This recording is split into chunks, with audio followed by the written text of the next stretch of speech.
Blessed day, soul family. Welcome back, the Martial Mystic 2026. And before I continue, I want to thank everyone for reaching out and for birthday messages. Really appreciate everyone. Love being in this world, sharing it with all of you. And may our chi flow smoothly and may we embrace the woo. Today on Tai Chi Tuesday, we're talking about what can Tai Chi show us about conflict, our masks, pain, and coexistence. We're going to watch some Bruce Lee clips. We're going to watch a Karate Kid clip and take a look at some of the things that are popping off in our in the local scene here because interestingly, around this time in the spring, things start to come alive, not only from the ground and in our farms, but also within the community in terms of events. So I want to go into a little bit of that and talk about the what I've been experiencing, and then we'll go into our calendar poetry, today's Tai Chi movement, which is actually not a movement, it's a quote, and we're going to look at the the social, what's it called? The social communication model of pain, which we introduced yesterday for Mental Health Monday, and talk about dropping the mask, but what that has to do with the societal component and our internal struggles and our external struggles. And interestingly, um, I was talking about yesterday about behavior and decoding behavior within this social communication model of pain. Interestingly, yesterday, after I finished recording my video, I saw in the news a report of a shooting in Southern California that left a couple of kids dead. And so I talked a little bit about how, in my experience, education and teachers are getting training to look at behavior in another way. I've talked about this in the past. We're going to go a little bit into that. And maybe we're going to talk a little bit about reggae. Why would we talk about reggae? Well, if you're in the Southern Humboldt community, then you'll understand the connection. And if you're outside of the area, then you'll I want to get your take on it. So, for many that don't know, I moved here to Northern California in 2007 or so. Followed my teacher, spent about 10 years in a strict discipline program, living and training under our teacher, select group of students. But we did workshops, we had visitors, and had people from all around the world come through. Met my current partner, love of my life, in that place, and we decided to stay and live here, and we are planting roots. And as the years go by, our roots keep getting deeper. I keep learning more. She's doing great as a kindergarten teacher, and I'm just delving into the practice, Tai Chi, meditation, Qigong. But because of the nature of my inquiry in terms of mysticism and spirituality, I'm learning a lot more about this area in terms of the founders of this place. For example, Alexander von Humboldt, the Back to the Land movement, people, what drove people to come to this area outside of mainstream society, which is very interesting. And then the cultural components, the celebratory community aspect of things. And I find it all very interesting, fascinating, and I just love studying and learning. And we're going to go into a little bit of some of those things as I continue to unpack and dive deeper into the Tai Chi components. Today, specifically in Tai Chi Tuesday, where we're talking about coexistence and unity through following, yielding, and neutralizing. If you don't know anything about Taiji or Taiji Chuan or Taiji training, following, yielding, and neutralizing doesn't mean anything to you, but you might understand and know coexistence. You might understand and know or have a concept of unity. And my job is to give some color and light and articulate these philosophies, these aspects within through the Taiji lens, and that includes energy and skills and the energies of following, yielding, and neutralizing. So let's dive in. What does all that mean? We're going to go to May 19th calendar poetry for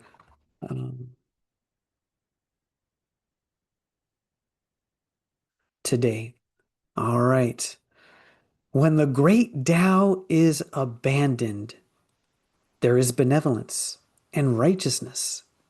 When cleverness appears, there is great hypocrisy. When the six relatives are not harmonious, there is filial piety and kindness. When a country becomes chaotic and disordered, there are loyal officials. So, if you haven't seen any of the content so far, what I like to do is get the quotes, get the poetry, and then we kind of dive in and look at some of the theory and then practical application of these things. This quote comes from my teacher's book, The Interpretation of the Tao Te Ching. So, what I want to kind of highlight for a second here is the aspect of the nature of existence, the Tao, which translates as the way. And classically, it was often said that when you try to name the Tao, it's no longer the Tao. When you try to speak of the Tao, it's no longer the Tao. So there's this aspect of words can't describe, words can't articulate the power, the awe, the miracle of the nature of existence. Interestingly, also, once you try to name the Tao, it's no longer the Tao anymore as time continues to move forward, roll through, press on in terms of the now is happening, but then the now happens again. And it's only the now that is present, and everything else before the now has passed. So only the now in the Tao are similar, in this way. And this is fascinating because when we've been hearing in the social sphere, in media, and even in our world leaders about this aspect of peace and strength and partnership and deals. So, this all has to do with the nature of coexistence and the concept and the idea of interdependence, which is a spiritual concept. Now, in this realm, in the physical realm, the way that it plays out, no, can often not reflect the reverence for life, the sacred union of the human species, right? In in Taoism, we learn about the nature of YinYang, Taiji, and Wuji in that Wuji represents, and the circle here represents source, and how from source, from nothingness, this is all trying to articulate the Tao, again, which will never do it justice, but from Wuji, from source, how do the things that we see in this realm and in our universe come to existence, come into existence? For example, you have an idea in your mind, how of where you want to go, what you want to do, who you want to be, what have you, a project that you want to do, something you want to write, something you want to create, a song. How does that manifest? Well, at first, in your small universe, starts off as a thought, a concept, an idea. And then if you decide, if you choose to, it can slowly manifest into physical reality. Let's say you want to write a book, or you want to write a song, or you want to paint, or you want to learn something and then do it or repeat it or teach others, what have you. And then that concept then brings us to a concept of an idea of order, in that in the physical world, yang jin, the yang space, we have to remember that there's a yin jin, a yin space. So there's what we can see and what we cannot see. And the 10,000 things, as the source being Wu Ji tells us and gives us a little bit of that roadmap of how things come to existence in the large universe. The body's a small universe, and then all of existence is the large universe. So Taiji is in between. So neither of these, what you see, is Taiji. Neither, and this is not a symbol for Tai Chi. This is not a symbol for Tai Chi. So Tai Chi is actually the part of the invisible that gives way to what we see in in the visible and in the physical.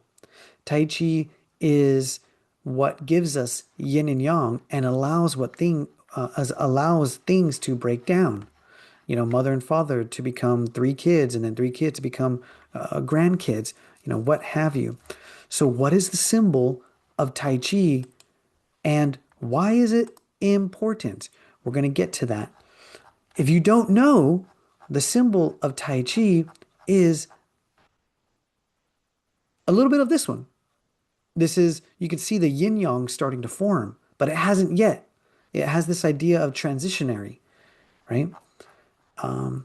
Tai Chi is the spiral, and Tai Chi is reflected in nature. We see Tai Chi, we see the circle and the spiral and the Fibonacci spiral in nature because we say that the spiral is nature's template for its creative power, or it's the pattern at which it manifests. That's that's the Tai Chi spiral. You can see how it's different from Wu Ji. You can see how it's different from Yin Yang.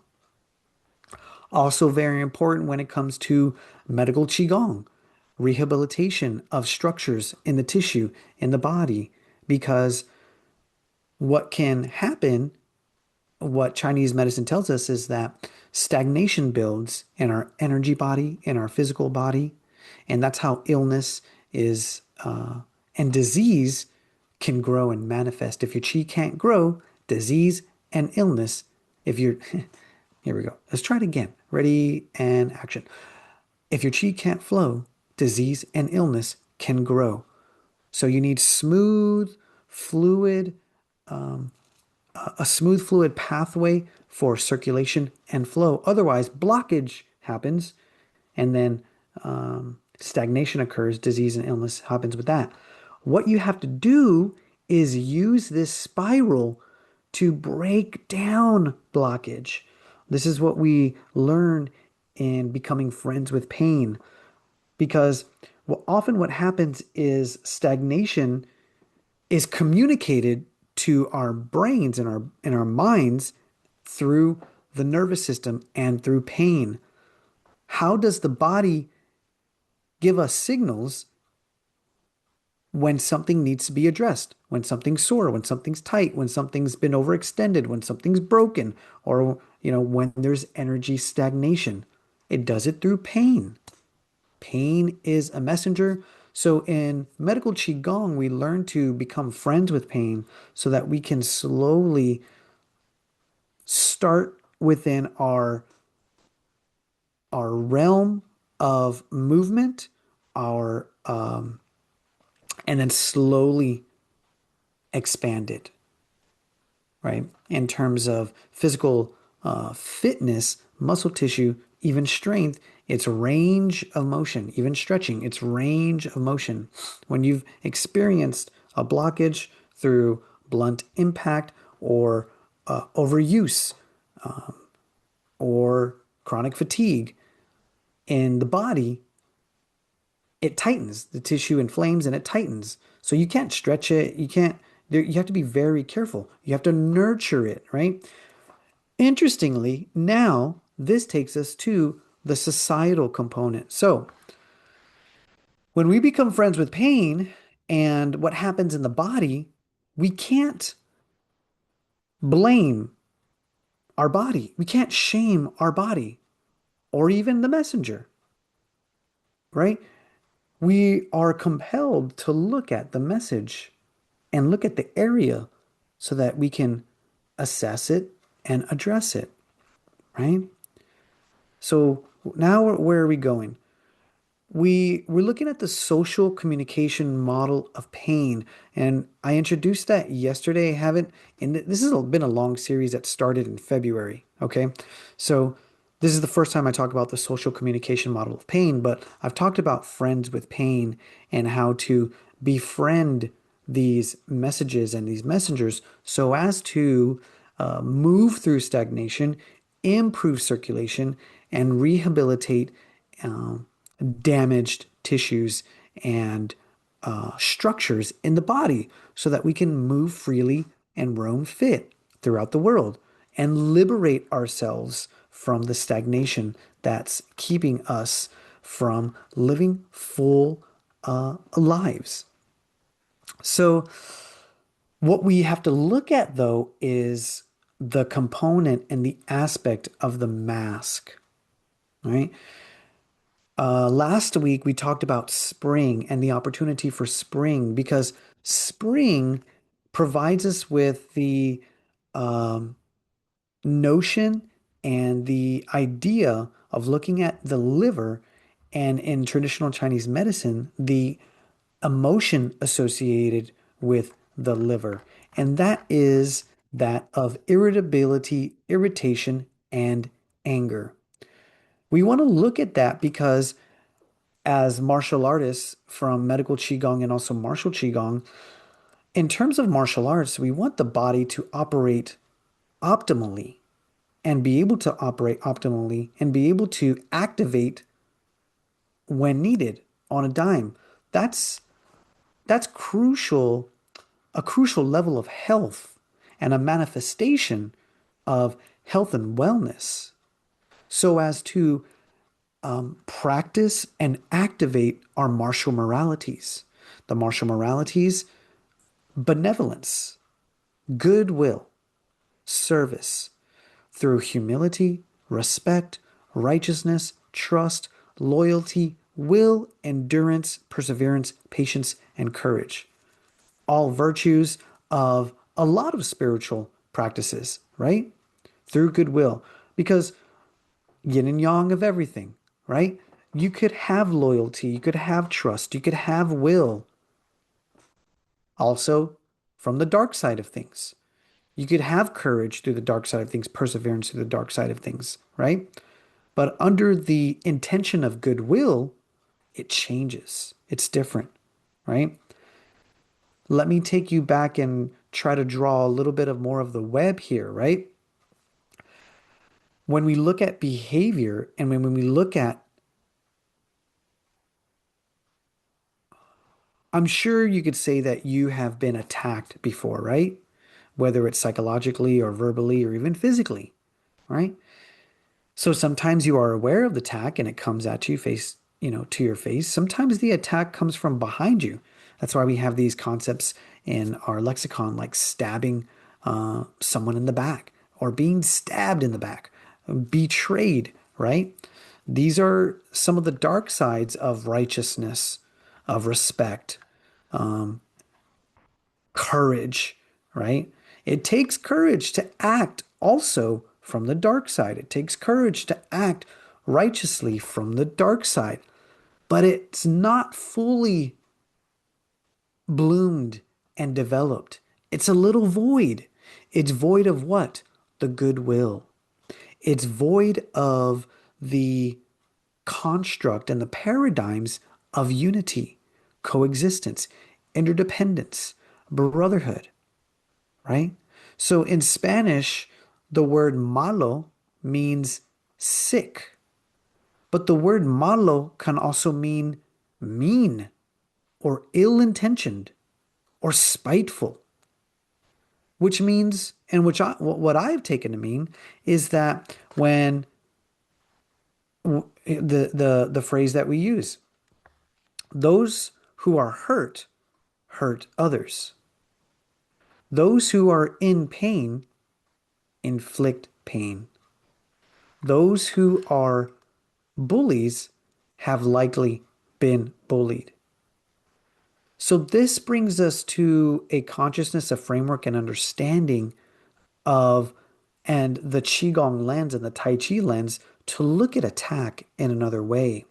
Marshall Rosenberg of Nonviolent Communication says, when you have giraffe ears, you'll no longer hear an insult. You'll no longer hear criticism. You'll no longer hear blame or shame.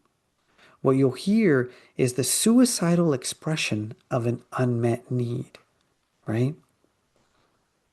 So I had to come back to this clip um, of Bruce Lee. We all know who Bruce Lee is, right?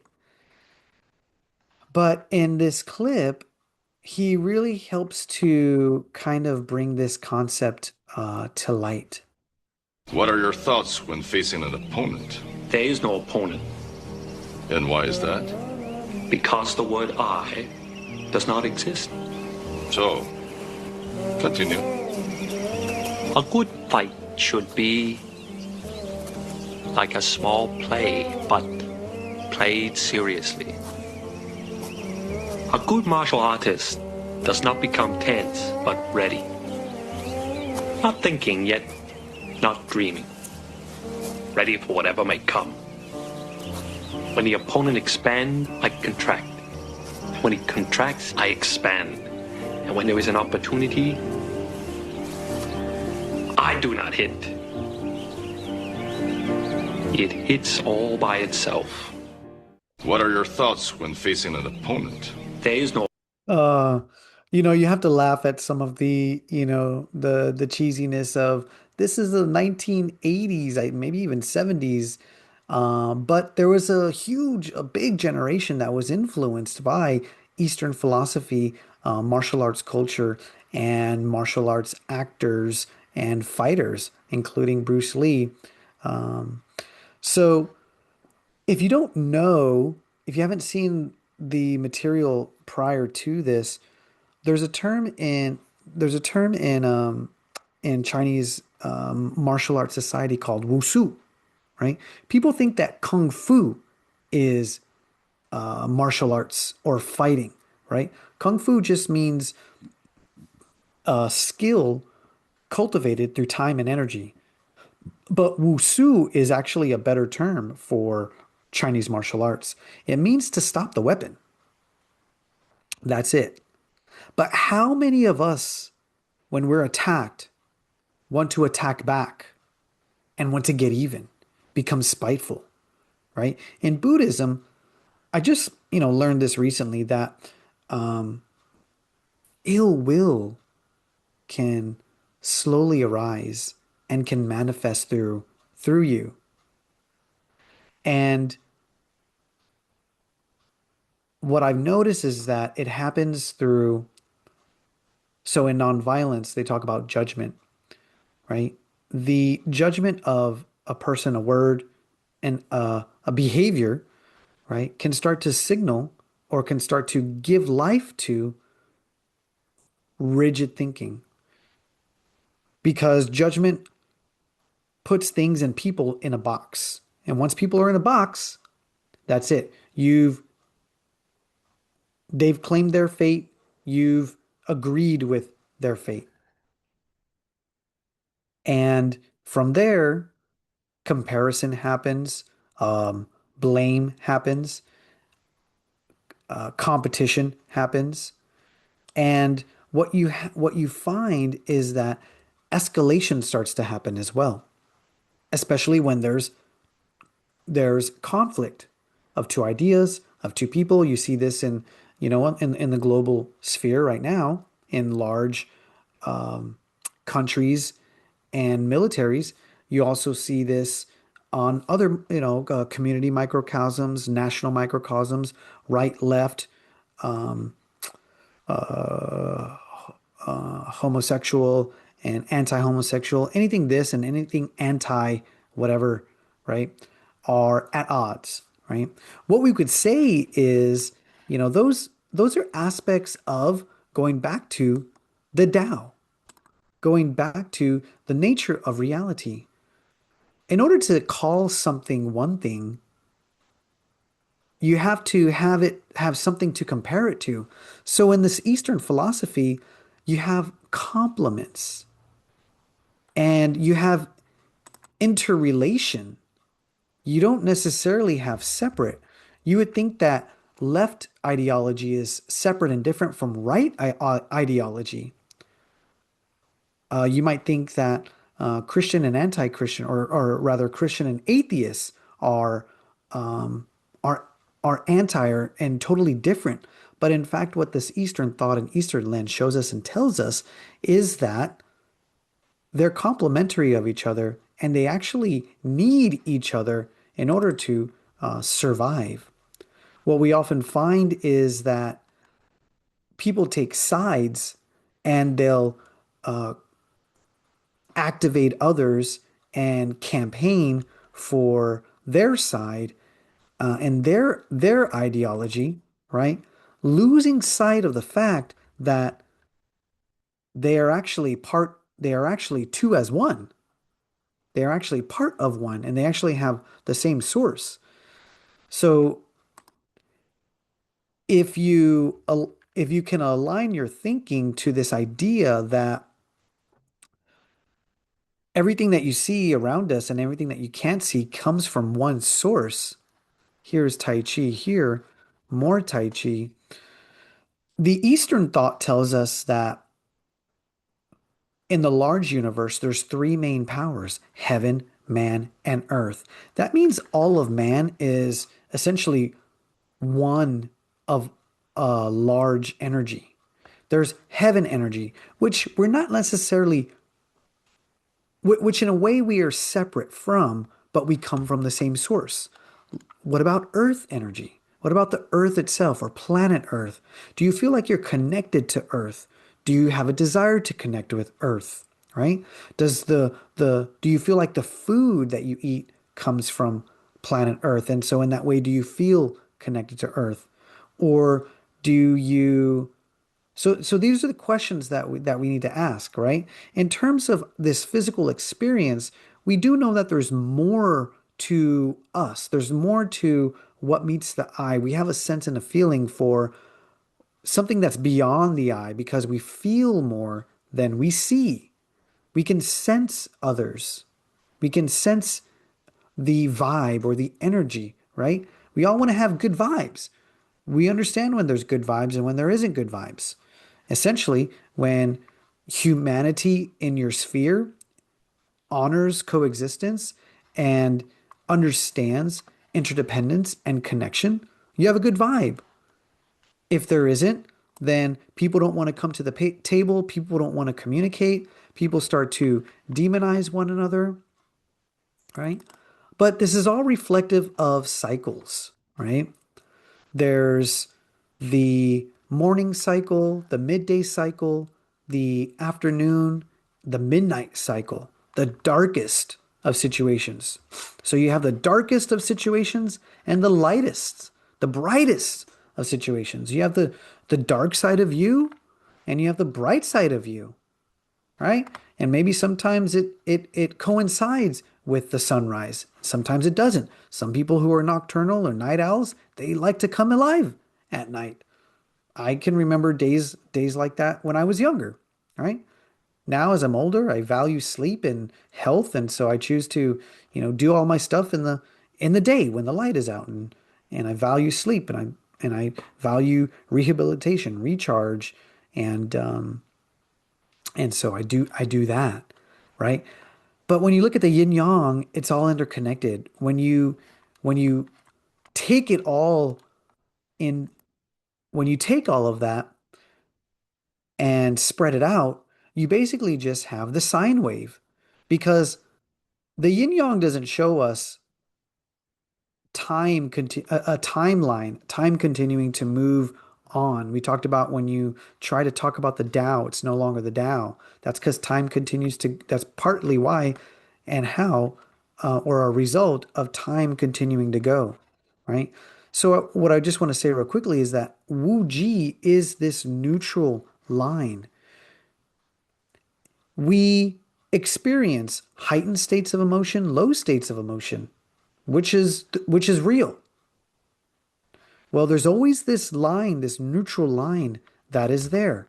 That's same as the red line. The red line gives you the concept, the idea, and the opportunity to transcend the I, what Bruce Lee talked about. Once you transcend the I, you come to the sacred we. So he's not talking about his body and he fights with his fist, right? There is no me, there is no opponent, there is no enemy. So that's what the Eastern philosophy is trying to get to, and what Bruce Lee talks about and tries to get to. And for me, Tai Chi and Tai Chi study has helped to unpack all of this. We can't necessarily name the Tao, but we can really dive deep into the nature of existence because we can really dive deep into our bodies, our minds, our interconnection. The more we go into war, conflict, and fighting, the more we can find, the more opportunity we have to find our interconnection, our love, our heart for ourselves and for one another. And Tai Chi gives us the opportunity to do that. In Tai Chi pushing hands, we learn about sticking and following. Sticking and following honors the yin yang symbol in Eastern philosophies. Sticking and following in the opposite would be to, I'm never talking to them again. I'm done with them, or I'm done with you, right? That's in the thought or the mental landscape. On the physical landscape, that could be trying to take someone's life, the dark side of reality, which we have to honor and understand. And we know that when someone tries to take the life of another for some reason, they've gone down the dark side. They've become sick for some reason, misled, right? And in understanding that, we can give empathy, give grace, but we also, if it comes at us, we have to have the ability to defend ourselves, which is where martial Qigong comes in, right? And this has to do with the mental construct, what we take in into our mental knowing, and what and then also who we choose to interact with and be around, right? So through sticking and following, then we can yield. So yielding is another Tai Chi energy. Yielding allows you to use the opponent's force against them. Use it doesn't sound right, and it's best articulated as using the opponent's force to create harmony. But in order to create harmony, you first have to neutralize the force. And the force has to be balanced, right? So we see the yin yang, but the yin yang is not always reflective of the situation. For example, you can feel out of balance. You can feel you could feel someone has more power. How many of the things that we struggle with in our society are the nature of power struggles? So power struggles often are depicted, or power struggles can be depicted as clashes, right? So here you see a different image of the yin yang symbol. You see actually pre-harmony. You see entanglement, right? So when we come into conflict, or whether it's inner or external, right? There's there's imbalance, there's disorder, dysregulation, and we're trying to bring order to the situation. We're trying to bring harmony to the situation. The only way that we can do that is by sticking, following, yielding. When we yield, we use a minimal amount of energy, 4 ounces, to neutralize 1,000 pounds. And this is dictated to us in the Taiji classics. So this is all intellectual. I'm just talking here. My mouth's just moving and words are coming out. So unfortunately, you can't really understand unless you have what we call an experiential educational framework and facilitation. You have to do it. You have to employ the philosophies. You have to do exercises. You have to move the body because the body is the tool. The body is your tool in this realm for learning, right? And then, so you have a solo practice, but then you have the partner practice. The partner practice gives you the opportunity to yield, to stick and follow, to neutralize, to sense and feel power struggles within a safe container. And this is one of the things that's lacking from our culture.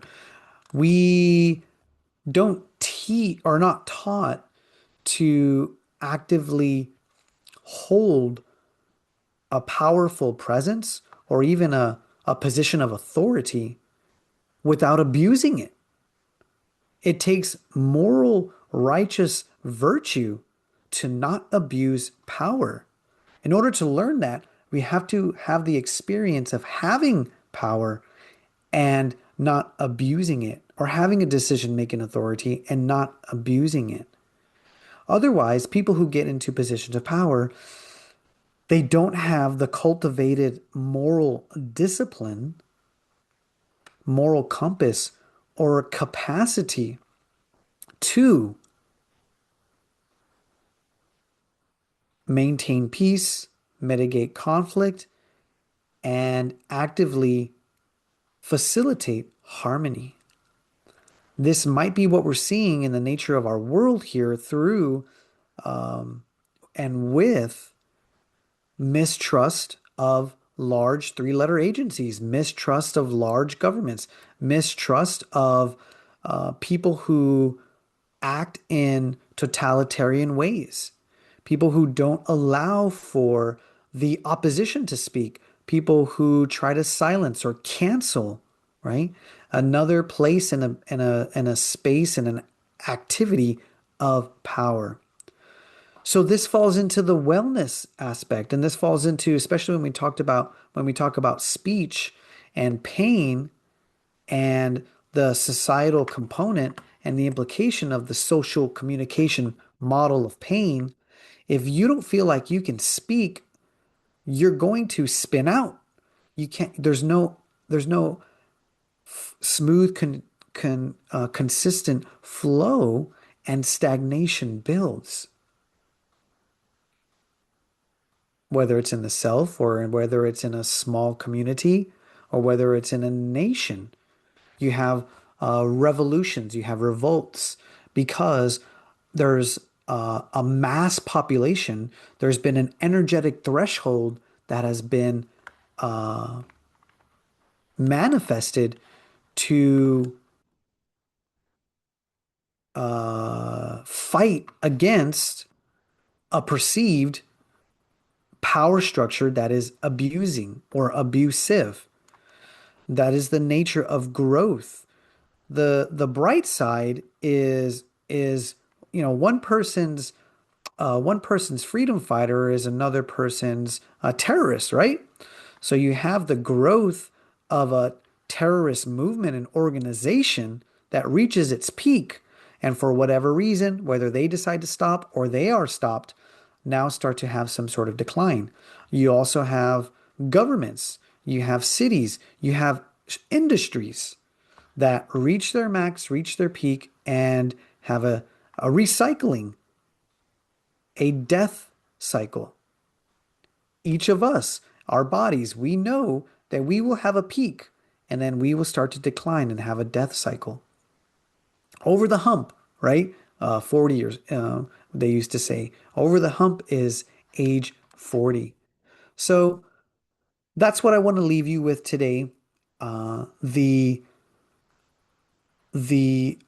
series here started from last year, 2025, where I realized that we had to look at mental health, unity consciousness, and dispute resolution systems in another way, and really tried to open up the conversation, look at our constructs, look at our social conditioning, look at some of our brainwashing, order, disorder, function, dysfunction, cohesion, connectedness, and also disconnection.